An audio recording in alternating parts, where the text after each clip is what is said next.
pemerintah. Dengan demikian berharap proses dihitung, dikalkulasi dengan hati-hati.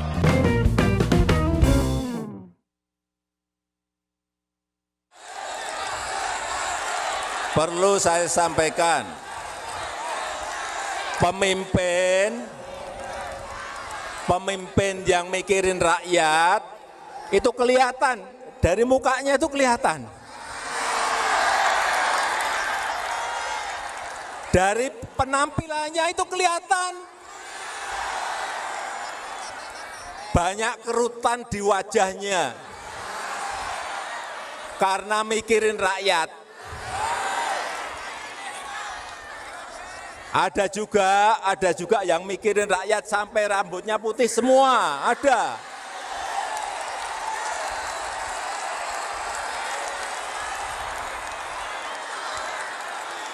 Oke, selamat bertemu lagi dengan Ori Channel, ya, channel yang membahas mengenai isu-isu yang sederhana namun mungkin bisa penting kita melihat dari perspektif komunikasi.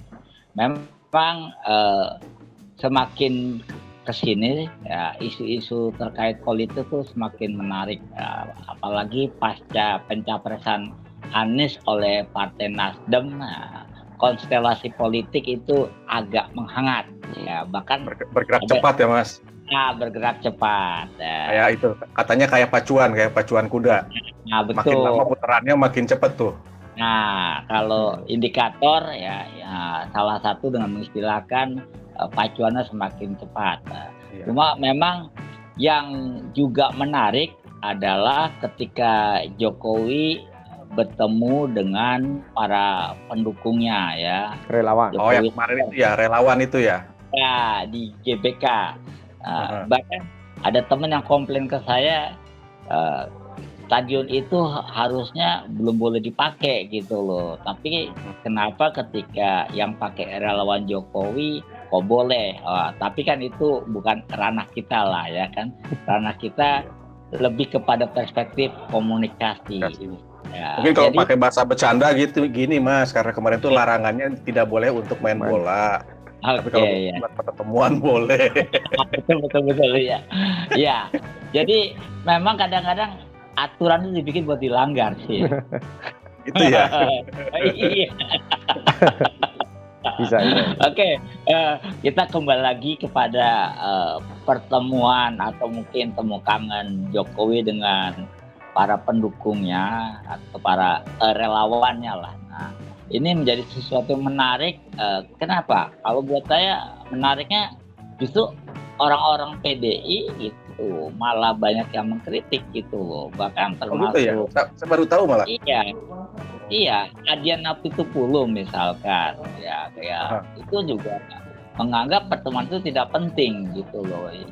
Justru yang penting itu adalah sekarang ini relawan itu bekerja, apalagi banyak bencana segala macam. Artinya energinya harus dipakai buat hal yang bersifat kemanusiaan. Nah, saya pun lebih kurang sepakat lah ya bahwa pemilu kan menurut saya masih terlalu agak jauh lah. Siap-siap boleh, tapi jangan kesannya tuh kayak takut kalah cepat gitu loh. Kan pada akhirnya dengan pengalaman memenangkan Jokowi 2 periode harusnya relawan, nah itu lebih pede, lebih wise gitu loh. Nah itu sih menurut saya. Tetapi barangkali Pak Sae dan Pak Seta punya pandangan yang lain. Yuk kita ngobrol dengan santai ya. Diskusi boleh panas, hati kita tetap dingin. Nggak usah panas, ngapain juga. Oke. Aja.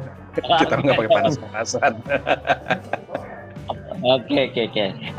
Jadi saya mau tanya dulu nih ke Pak Seta. Itu saya biasanya Kang Seta. Oh, jadi Sebenarnya langsung grogi saya. Ketika seorang presiden, ya ini suka nggak suka tetap Jokowi akan dilihat oleh siapapun sebagai sosok presiden gitu loh. Nggak bisa dia menanggalkan posisi presidennya gitu. Jadi sebagai seorang presiden, seberapa perlu sih dia harus cawe-cawe ngomongin soal capres itu bahkan harus ketemu dengan para relawannya gitu. Tentu kita punya perspektif yang berbeda, nggak ada masalah. Dengar dulu dari Kang Eta. Ya bisa jadi kalau menurut Kang. saya seberapa pentingnya ya kayaknya presiden juga mau memperlihatkan ini ya, dia masih punya power gitu ya, walaupun kayaknya dia kan udah mau apa kalau istilah politiknya lame duck gitu ya, udah mau selesai nih dia ini mau. Nah kayaknya dia Pak Presiden ini masih mau memperlihatkan bahwa dia masih punya power loh, dia punya apa namanya dia punya pengaruh gitu, pengaruh kepada dia nanti mau suaranya mau kemana gitu. Dia punya pendukung yang banyak nih di belakangnya nih, suara yang perlu diperhitungkan kira gitu Pak. Nah, cuman kan sebenarnya yang menarik ini karena dia masih tidak ini kan, semuanya kan masih pakai istilah kan ya, pakai apa namanya simbol-simbol gitu, masih memainkan simbol-simbol, nggak langsung ke kayaknya kan juga karena ada bergening juga yang pintar juga ya memainkan itunya gitu ya, memainkan perannya kayaknya ya nggak secara langsung kan, karena mungkin beliau kan sebenarnya kan kader PDI juga ya, walaupun mungkin di PDI kan beliau nggak punya jabatan di struktural, tapi dia mungkin masih pengen menunjukkan bahwa dia punya pengaruh besar nih, dia punya relawan besar nih yang mungkin suaranya dia juga didengarkan juga nanti si relawan itu harus kemana gitu.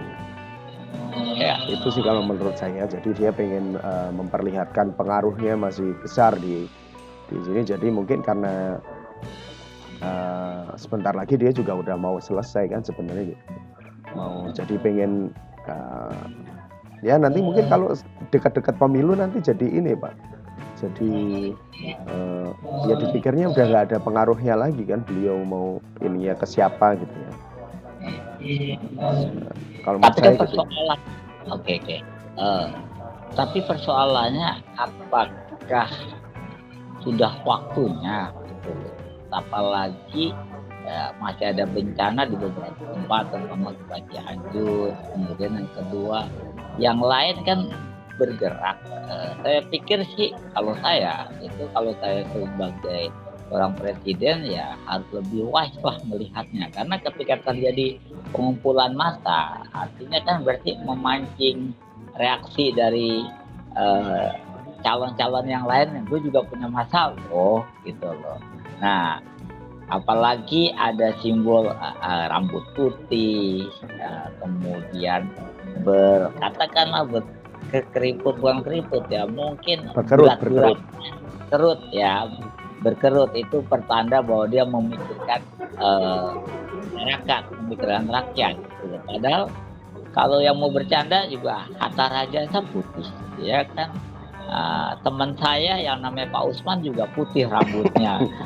Simbolnya apa gitu? Kenapa mesti pakai kata simbol? Mungkin Kang Sai bisa menjelaskannya dari perspektif semiotika. Kalau dari semiotika nggak bisa sih, cuma dari sisi teori komunikasi kita mengenal ada yang disebut komunikasi simbolik. Simbol-simbol itu diproduksi. Dalam hal ini kalau dari kasusnya kemarin presiden kan membuat simbol rambut putih, berkerut, muka berkerut dan memikirkan rakyat. Nah, simbol itu kemudian ditangkap oleh masyarakat dengan persepsinya sendiri juga. Kemudian melakukan asosiasi itu kan masyarakat mencari-cari siapa nih yang rambut putih, siapa yang dimaksud oleh presiden gitu. Rujukannya kemana gitu. Karena rujukan yang ada kemudian melihatnya dari siapa selama ini yang paling ramai dibicarakan, orang akan serta-merta melihatnya ke Ganjar gitu karena rambut putih. Tapi kalau dilihat dari sisi keningnya kok nggak berkerut tuh, berarti bukan Ganjar gitu kan. Siapa yang keningnya berkerut? Selama ini yang keningnya berkerut ya presiden. Kalau kita lihat kan dia lebih berkerut keningnya.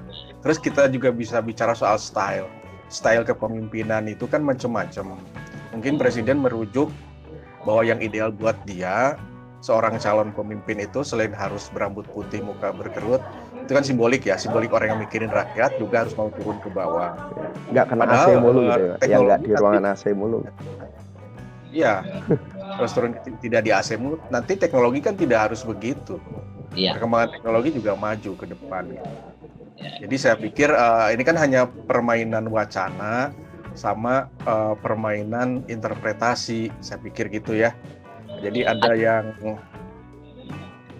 yang menginterpretasikannya apa? Ada yang menginterpretasikan bahwa apa yang dikatakan presiden itu sesuatu yang harus dipenuhi misalnya. Kriterianya seperti itu. Tapi saya pikir kan pada akhirnya nanti akan bergerak terus. Akan terjadi perubahan-perubahan. Jadi biarkan saja. Yang terpenting adalah bagaimana proses ke depan kan gitu. Cuma sebelum itu saya mau ngomong juga soal lemdak. Lemdak itu sebetulnya istilah yang menunjukkan bahwa ada fase di mana kekuasaan itu seperti bebek yang lumpuh. Ya. Kenapa jadi bebek lumpuh? Karena udah nggak punya power lagi. Istilah lemdak tuh dulu pertama terkenal ketika zamannya kalau nggak salah Kasospol ada perseteruan dengan petinggi lah perang bintang tuh kalau nggak salah siapa lupa namanya. Terjadi perseteruan pengaruh, dia disebut seperti menembak bebek lumpuh katanya. The lemdak. Kemudian kalau kita lihat sekarang mengapa Presiden Jokowi sekarang disebut menuju lemdak, karena nanti kalau muncul presiden baru, kalau nggak salah Fahri Hamzah yang ngomong nih, kalau nanti misalnya presiden baru terpilih pada masa sebelum Presiden Jokowi lengser, masanya habis, ada periode dia menjadi lemdak gitu. Dia udah nggak punya secara pengaruh lagi. Struktural masih presiden, tapi sudah tidak bisa ngapa-ngapain kan gitu. Nah sementara kalau sekarang mengapa Presiden Jokowi mengeluarkan argumennya, pendapatnya atau wacananya baik langsung ataupun tidak langsung. Kalau langsung dia ngomong soal hati-hati memilih, jangan cepat-cepat, jangan tergesa-gesa, tapi juga jangan lama-lama. Itu kan kalimat langsung. Kalimat simboliknya yang tadi berkerut dan seterusnya. Nah ini kan menunjukkan bahwa sebelum fase lemdak terjadi, Presiden Jokowi masih ingin menyuarakan ini loh pendapat saya gitu. Cuman masalahnya kan menjadi beda kalau saya yang ngomong dengan presiden yang ngomong. Presiden punya power, masih punya gitu ya. Jadi akhirnya orang bertanya-tanya, ngapain kok kesannya jadi kayak kampanye nih?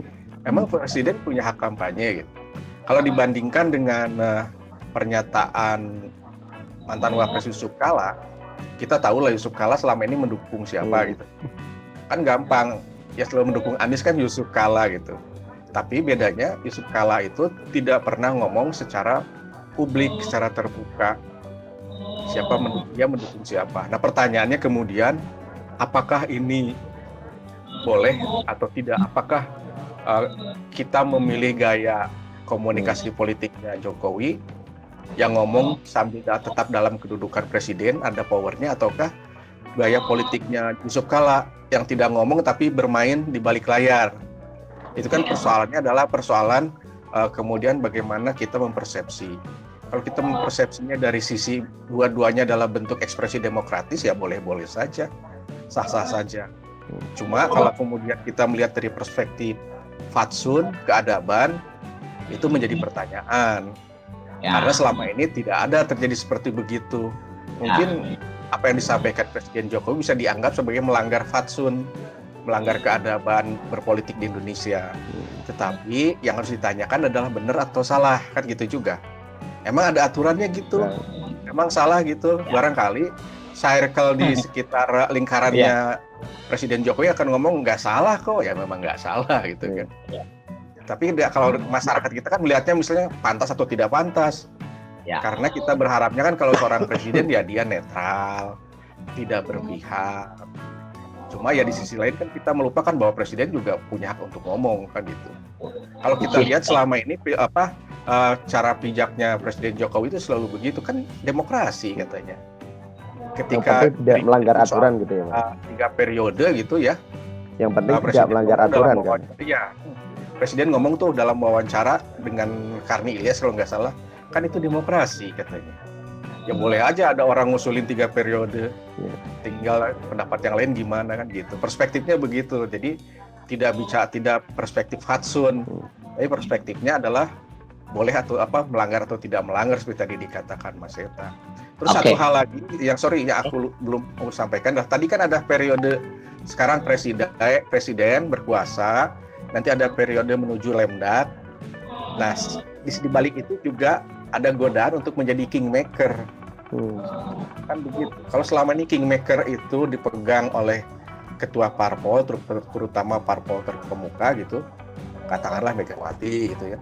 Kemudian ada kingmakernya Surya Paloh belajar mau coba jadi kingmaker dengan memajukan Anies misalnya, atau SBY tetap pengen jadi kingmaker gitu, atau yang lain juga sama. Nah, Jokowi juga kan dalam posisi sebagai presiden kan dia merasa punya kuasa untuk juga menyorongkan siapa orang yang dia pandang patut. Dan bagi saya sih semua orang berhak jadi kingmaker. Persoalannya adalah bagaimana kemudian daya terima masyarakat terhadap orang-orang yang diusulkan. Itu aja sih, thank you. Oke, jadi gini, tadi yang agak menggelitik adalah ketika tadi Pak saya katakan dalam wawancara yang tadi Ilyas terkait dengan posisi presiden 3 periode itu demokrasi ya. Cuma memang untuk jabatan presiden kan undang-undang memang hanya mematok maksimal dua periode. Artinya kalau memang istilahnya ada 3 kali, berarti kan undang-undang harus diubah. Ya itu terkesan memaksakan kehendak. Oke. Enggak, itu bisa dilihat sebagai persoalan teknis saja, Mas. Bahwa masyarakat ada yang ngomong 3 periode, 4 periode, ya nggak ada persoalan. Intinya gitu. Cuma tapi kemudian nanti ke teknisnya adalah kalau sudah ada aturan, maka tentu kan kemudian pertarungannya itu kan di parlemen. Enggak, maksud saya kalau gini. Kalau di luar parlemen, ya sorry. Ya kenapa? Maksud saya, kalau mengatasnamakan itu adalah usulan dari masyarakat, lalu persoalan teknis jabatannya akhirnya bisa jadi 3 periode, nanti ke depan bisa aja udah presiden 5 periode, bisa aja diubah. Bisa aja, memang bisa aja. Selama proses politiknya begitu. Kan kemarin itu kalau ngomong soal periode kan pertempurannya adalah antara kelompok yang ingin tetap pada aturan yang ada, 2 periode sesuai aturan. Ada juga kelompok yang punya kepentingan untuk mendorong 3 periode, kan begitu. Okay. Tapi kan itu kan wacana di luar parlemen. Betul ya. Nah, dalam parlemennya beda lagi pertarungannya. Beda lagi.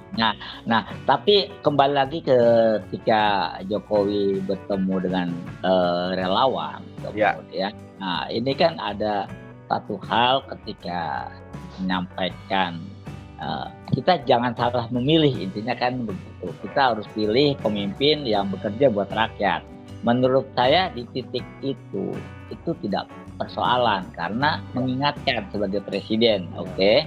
Tetapi ada faktor lain ketika pada akhirnya itu menjadi diskusi menjadi agak liar gitu loh. Bahkan anggota dari PDIP yang pasti itu seperti beberapa orang lah ya itu seperti Adian Apitupulu, kemudian siapa itu yang angkatan 89 juga 98 aktif 98 yang anggota PDIP siapa yang orang dari Medan itu nama Timur.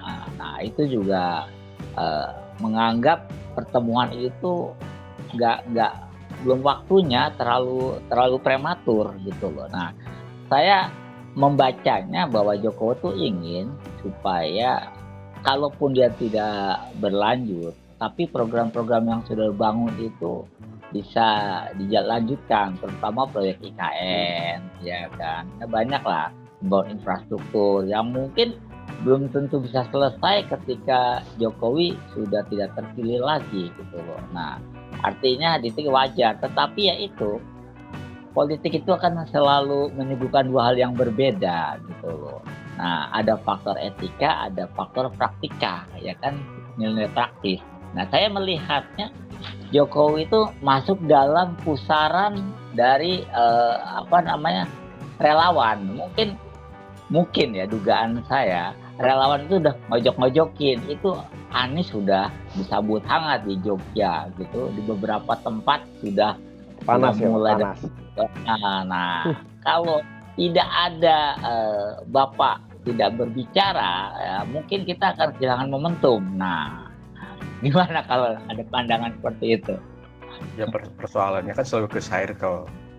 Circle-nya seperti apa? Apakah circle-nya emosional, responsif, ataukah circle yang lebih analitik, lebih melihatnya secara lebih dalam gitu, tidak hanya responsif saja. Kalau yang menangnya adalah circle yang responsif, tentu usulan-usulan yang responsif ini yang dilaksanakan kan gitu. Kalau yang lebih Pak Ceta gimana? Ya Pak saya dulu nih, Pak saya gimana Pak saya? Kalau yang ngomongin lingkarannya bukan yang responsif, ya lebih kalem, lebih tenang gitu, pasti punya pertimbangan yang lain.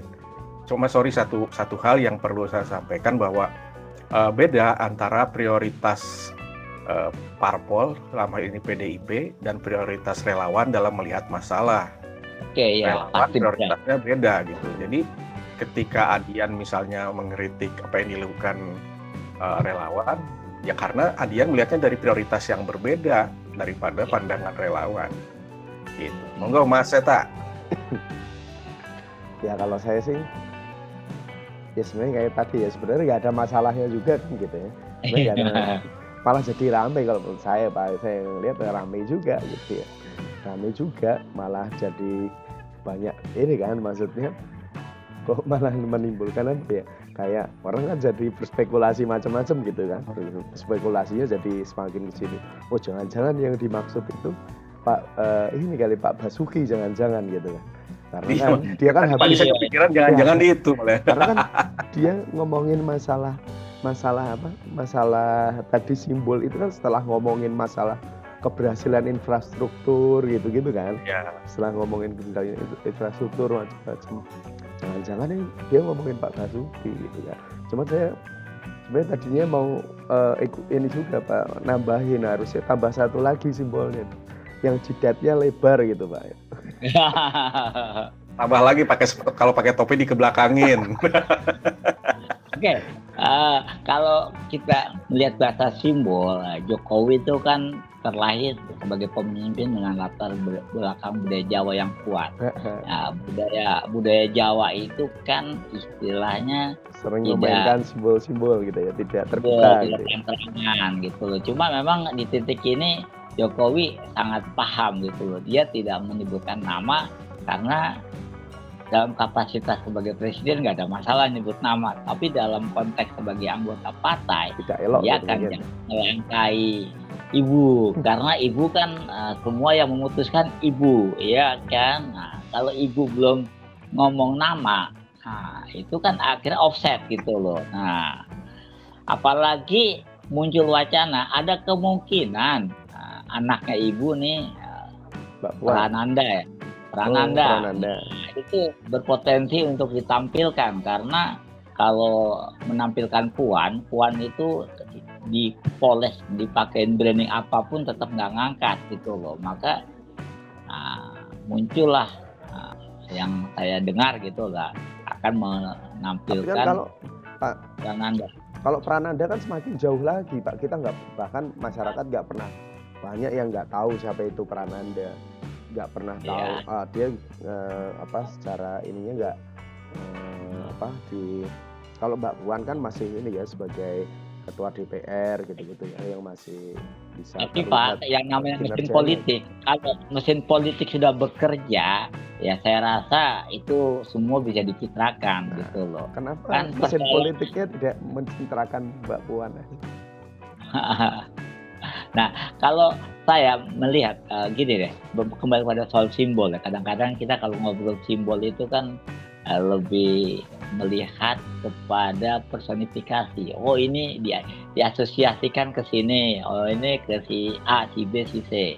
Nah, simbol rambut putih, kemudian berkerut.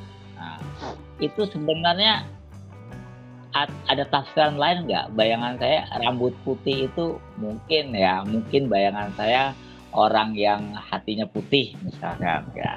Kalau berkerut itu istilahnya karena dia bekerja jadi cepat berkerut. Jadi orang yang kerja. Ada tafsiran lain nggak kalau soal dua kata itu rambut putih dan berkerut? Nah, tapi kayaknya memang tujuannya Pak Jokowi membuat itu biar orang menafsirkan kayak kita, itu kayak pertanyaannya Pak Eko, biar orang tafsirnya jadi banyak, jadi seru, jadi gitu kan ya. Ya, yang jangan dilupakan, Jokowi kan seorang marketer, seorang pedagang. Dia kan jago melitur. Iya. Jago melitur karena dia kan jualannya mebel gitu. Hal-hal bawah sadar itu kan bisa berpengaruh dalam kehidupan sehari-hari. Terus kalau kita bicara simbol, putih itu kan rambut putih simbol wise, bijak. Kalau kita bicara simbol kening berkerut, itu simbol orang yang berpikir, mau pikirin orang lain, banyak pikiran juga bisa. Terus kalau simbol ke jalan itu kan banyak orang yang bekerja. Jadi kan 3 simbol itu menunjukkan bahwa yang ideal untuk memimpin Indonesia itu adalah orang yang bijak, orang yang berpikiran mendalam dan juga mau bekerja. Nggak cukup hanya bijak tapi nggak kerja. Nggak cukup pinter tapi nggak kerja gitu kan. Nah bisa juga dibalik, nggak cukup cuma bekerja tapi nggak pinter dan juga bijak kan gitu. Jadi 3-3-nya harus ada kan gitu. Ya idealnya sih begitu, apalagi tantangan ke depan kan makin kompleks. Kita pengen punya target mencapai posisi 5 besar dunia misalnya. Kalau tidak tak gitu ya, segala sesuatu tidak cepat, tapi nggak cuma cepat doang nih sekarang ke depan, nggak cukup cepat doang, tapi kemudian merepotkan kabinet misalnya. Presiden itu kan harus cepat, tapi juga punya pemikiran yang mendalam dan juga tadi punya kebijakan gitu. Jadi dengan begitu kabinet tidak dihabiskan waktunya hanya untuk membereskan apa yang salah dilakukan oleh presiden. Ke depan begitu menurut saya. Menurut saya sih sepakat, cuma memang secara psikologis mungkin ekspektasi Jokowi terhadap siapapun yang menggantikannya terlalu besar gitu. Kenapa? Karena Jokowi kan dianggap sukses melakukan G20 kan, G20 dianggap. Kemudian ada beberapa event internasional yang sedikit banyak membranding nama Jokowi. Nah, artinya juga saya kembali lagi, mungkin dia juga ingin menampilkan, saya juga bisa loh, saya juga mampu loh, saya juga punya masa loh. Nah, kan seperti itu. Nah, kembali lagi kita harus berpikir, ya walaupun harus dalam tanda petik ya, sebenarnya arahnya Pak Jokowi itu mau kemana? Apakah tadi istilahnya membuat wacana-wacana supaya masyarakat itu mulai mikir yang benar loh, jangan hanya karena uang lalu Anda memilih orang yang salah misalkan, kan bisa aja tafsiran begitu. Tetapi orang-orang yang dalam tanda petik kurang cocok dengan Jokowi tentu akan berpikiran, kok presiden koyo ngono sih, ya gitu kan. Nah, memang selalu ada dua sisi lah, pro dan kontra, positif dan negatif. Nah, saya mau ke Kang Sae, kalau melihat peta seperti ini dengan mengumpulkan massa, apakah nanti juga calon yang lain akan mengumpulkan massa meskipun kampanye belum dimulai? Bila ini terjadi, tentu gesekan di akar rumput sudah mulai sebelum waktunya. Mungkin ini saya terlalu lebay lah, tapi potensi itu ada gitu, karena publik kita, masyarakat akar rumput itu paling gampang kalau udah digosok-gosok gitu. Pak saya atau Pak Seta silakan. Ya, silakan Mas Seta dulu. Tadi pertanyaannya Pak saya. Ya silakan Mas Seta. Tadi udah dioper juga soalnya Mas Eko ke Mas Seta. Ya.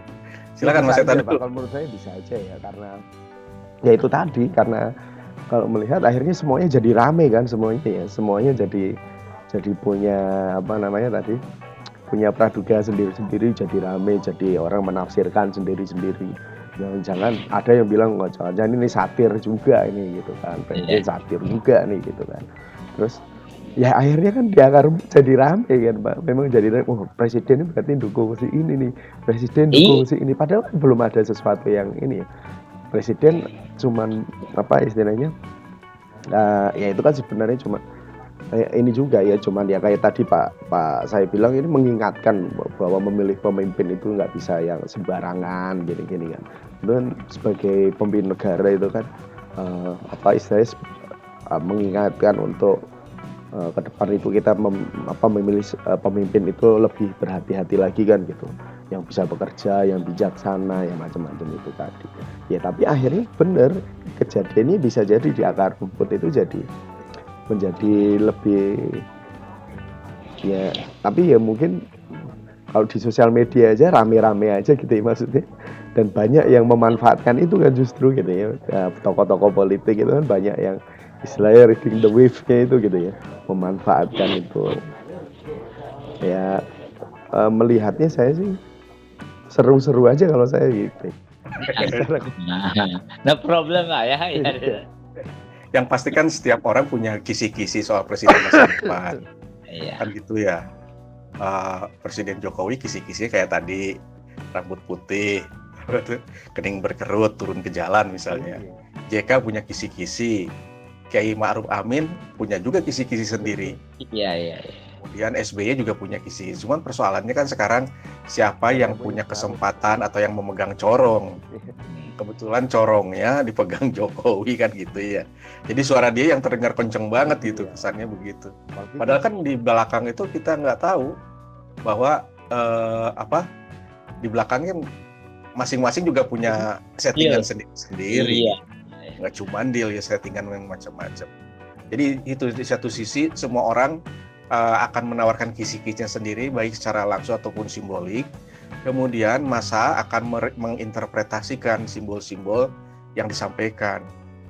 Karena interpretasi simbol juga nanti kan akan mendorong terjadinya pengelompokan. Terjadi siapa yang asosiasinya sama akan berkelompok ke situ. Siapa yang merasa terancam dengan simbol yang ditawarkan akan menjadi kelompok yang melawan. Kan begitu. Dari sejak kapanpun selalu begitu, politik itu pada akhirnya akan mengarahkan orang untuk memilih, untuk memihak. Dan ketika terjadi persaingan atau pertentangan simbol, kita akan melihat sebetulnya tingkat kematangan kita berdemokrasi seperti apa. Semakin matang, maka perbedaan simbol itu ya kita ketawa aja, wong jenenge simbol gitu kan. Namanya simbol ya terserah aja gitu. Cuma memang kita tidak bisa menafikan kenyataan. Di level bawah itu kan masih banyak masyarakat yang dari sisi abstraksinya masih hanya melihat menilai dari apa yang dia lihat, tidak menilai apa yang dibalik yang dia lihat gitu. Dan itu yang sering menjadi konflik. Dan sayangnya, kasihannya biasanya masyarakat yang hanya berdasarkan apa yang dia lihat itu bisa dimanfaatkan oleh kelompok masyarakat yang bisa berpikir di balik gambar, yang bisa membuat macam-macam simbol. Makanya ketika misalnya Pilgub DKI gitu, ada simbolnya, ada simbol yang SARA, akhirnya dianggap sebagai penyebar politik aliran. Padahal itu kan perseteruan simbol, pertarungan simbol.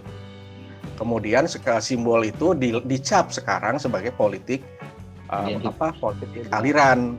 Padahal kan emang jurus kampanye, semua juga pakai jurusnya sendiri-sendiri. Ketika Jokowi awal jadi presiden kan dia menggunakan politik simbol juga dengan baju kotak-kotak. Semua orang jualan baju kotak-kotak dan merasa terdorong karena merasa terasosiasi gitu. Semua punya kesempatan untuk memajukan atau mendorong Jokowi. Terlepas belakangan kemudian ada orang yang nggak suka Jokowi atau kritik terhadap Jokowi gitu. Ya itu kan karena simbolnya udah bergeser. Memaknai simbolnya jadi beda, itu menurut saya sih. Kalau Pak Seta ngeliatnya gimana Pak? Ini bagian dari, saya setuju bahwa ini bagian dari para politisi itu kan sebenarnya memainkan innya sendiri-sendiri gitu, memainkan isunya, dan jurusnya sendiri-sendiri kan sebenarnya gitu ya. Ini bermain di situ gitu ya. Kalau menurut saya Pak Jokowi sebagai orang Jawa, sebagai orang mungkin saya salah satunya memang mungkin ada tekanan dari para pendukungnya juga itu Pak. Mungkin beliau juga mendapatkan tekanan juga dari pendukungnya gitu ya, bahwa Pak ini kita harus buru-buru nih untuk ini, karena udah mencalonkan siapa yang mau didukung sama Pak Jokowi gitu kan, yang nantinya akan didukung sama pemilih-pemilihnya Pak Jokowi ini, relawannya Pak Jokowi. Bahkan kan sebenarnya Projo juga sebelum ini kan ketemu sama Pak Prabowo juga kan. Bahkan kan lucunya Pak Jokowi lagi itu, beberapa kali setelah itu Pak Jokowi kunjungan kemana yang didampingi sama Pak Prabowo, Pak Jokowi juga bilang kan, Pak Prabowo saya lihat ya ternyata rambutnya udah ada yang putih nih, udah ada yang kulitnya ini berkerut juga nih gitu kan. Menurut saya jadi seru gitu, jadi dia pintar memainkan itunya, bagian dari jurusnya beliau berpolitik kan sebenarnya gitu ya. Oke. Jadi kalau saya mungkin kalau berpandangannya bahwa Jokowi ini semacam tes ombak lah gitu loh. Dia melihat ketika dia berbicara dengan simbol-simbol seperti ini, siapa yang paling responsif, siapa yang kira-kira mendukung, siapa yang kontra. Kenapa? Dengan cara seperti itu kan dia bisa petakan gitu loh, karena belajar dari kepemimpinan selama 2 periode gitu, yang lawan-lawan politiknya pun akhirnya berada di belakangnya dia. Terlepas dari itu ada barter atau apa ya, memang politik kan pasti nggak terjadi barter gitu loh. Cuma memang pada akhirnya publik, terutama tadi menurut Pak Said, publik yang katakanlah punya abstraksi yang terbatas, nah senang like and share itu, mereka jadi korban gitu loh.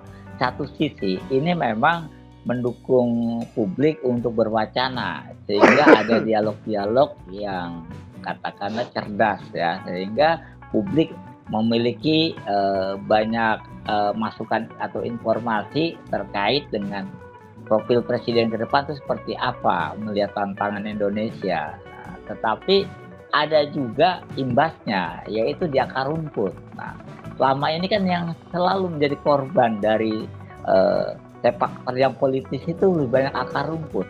Kenapa? Karena di akar rumput, nggak usah jauh-jauh lah, tetangga aja bisa nggak tegur-teguran. Sementara politisinya udah ngopi bareng gitu kan, istilah sederhana. Oke. Jadi itu Pak Eko, mungkin bisa jadi memang sudah disadari oleh mereka bahwa mungkin bisa jadi itu udah disurvei nih, bahwa di akar rumput tuh orang masyarakat kebanyakan itu masih banyak yang mudah untuk disetir oleh yang seperti itu tadi, bahwa yang dimaksudkan sama Pak Presiden tuh yang rambutnya putih, bisa jadi kan seperti itu ya, menerima begitu saja simbol-simbol yang diberikan. Mungkin itu udah ada bagian dari itu kan Pak, bahwa Bapak harus bisa jadi kan kayak seperti itu, bahwa tidak harus maksudnya banyak juga yang tidak bisa membaca simbol-simbol itu sebagai sebuah arti yang lain gitu kan, kayak tadi sebuah simbol kebijaksanaan, kerja keras, memikirkan masyarakat gitu kan. Tapi mungkin mereka menganggap bahwa banyak juga masyarakat yang cuman melihat ini sebagai ya udah hal yang tergambarkan begitu saja tadi yang disebut oleh Pak Said tadi. Jangan-jangan memang di pemilih kita kebanyakan masih seperti itu gitu. Jangan-jangan. Oke, sebelum kita mengakhiri acara kita, mungkin saya minta close statement dari Kang Said dan Kang Seta terkait apa mungkin yang ingin disampaikan. Silakan dari Kang Taeno. Ya, kalau dari saya simpel aja lah, bahwa setiap orang pasti akan menawarkan banyak gagasan, banyak usulan dan dikemas dalam berbagai simbol, ya tinggal kita nikmatin aja. Kita ketawain aja simbolnya apa gitu. Biar hidup kita lebih ringan. Makasih. Iya. Kalau Kalau saya menganggapnya bahwa setelah ini dengan Pak Jokowi itu menyampaikan itu dan itu jadi rame dan di sosial media jadi rame, para politisi itu jadi rame, orang-orang yang namanya itu dicalonkan jadi bakal calon presiden yang namanya itu masuk ke dalam survei jadi rame, mereka memainkan itu juga di sosial media, di media jadi perbincangan juga yang hangat gitu ya.